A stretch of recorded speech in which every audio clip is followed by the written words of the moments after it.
Le serpent était le plus rusé de tous les animaux des champs que l'Éternel, Dieu, avait fait. Il dit à la femme, « Dieu a-t-il réellement dit, vous ne mangerez pas de tous les arbres du jardin ?» La femme répondit au serpent, « Nous mangeons du fruit des arbres du jardin. Mais quant au fruit de l'arbre qui est au milieu du jardin, Dieu a dit, vous n'en mangerez point et vous n'y toucherez point, de peur que vous ne mouriez. » Amen.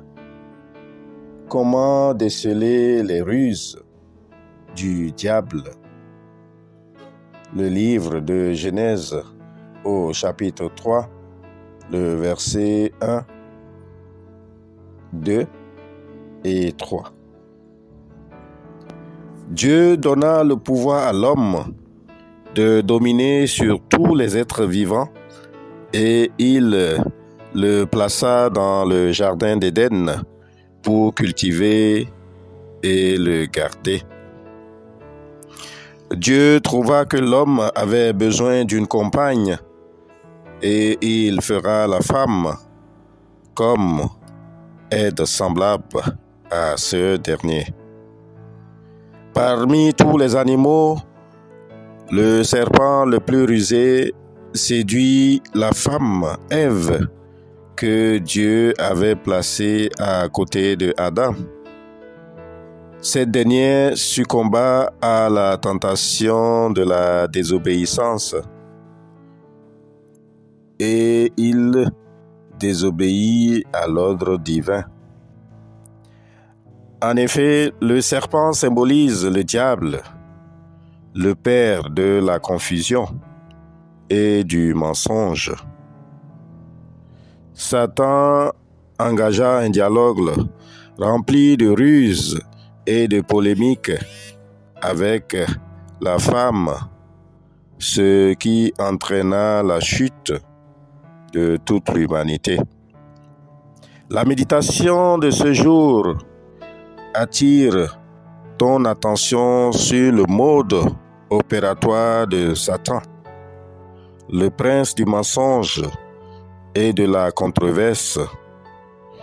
En effet, ce dernier, depuis sa chute, a nourri de la méchanceté et de la haine contre toute œuvre ou toute action divine, et il utilisera sa ruse envers Ève, car la sachant plus faible. Le diable met en doute la parole de Dieu.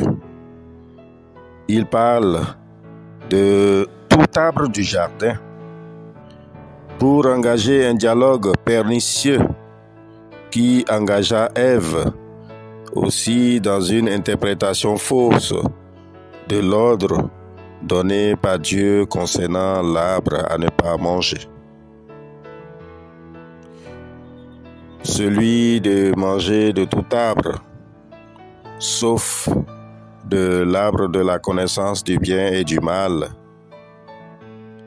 Satan ayant assis la convoitise dans le cœur de la femme, va enfin inoculer son venin mensongeux. Vous ne mourrez point, certainement, dit-il. Et plus encore, il tente de salir toute gloire morale de Dieu, en faisant croire à la femme que Dieu ne les aime pas et serait jaloux qu'ils deviennent un jour comme lui. Bien-aimés dans la foi, nous sommes confrontés chaque jour à la séduction et à la tentation de Satan dans nos vies. À chaque fois que nous pensons être supérieurs à Dieu ou que nous nous laissions entraîner vers une recherche de la connaissance dans les ordres ésotériques, dans les croyances et pensées philosophiques qui vendent des rêves pour aller vers une connaissance mystérieuse et merveilleuse. Le diable continue d'opérer à travers ses agents usurpateurs, prêts à déshonorer et offenser la sainteté de l'Éternel par la souillure du blasphème et du péché. Retire-toi, Satan, car il est écrit, tu adoreras le Seigneur ton Dieu, et tu le serviras lui seul. Évangile de Jésus-Christ, selon Matthieu au chapitre 4, le verset 10.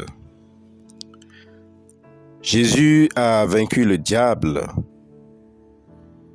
et par conséquent, ma sœur, mon frère en Christ, nous avons le pouvoir aussi de dominer sur le diable.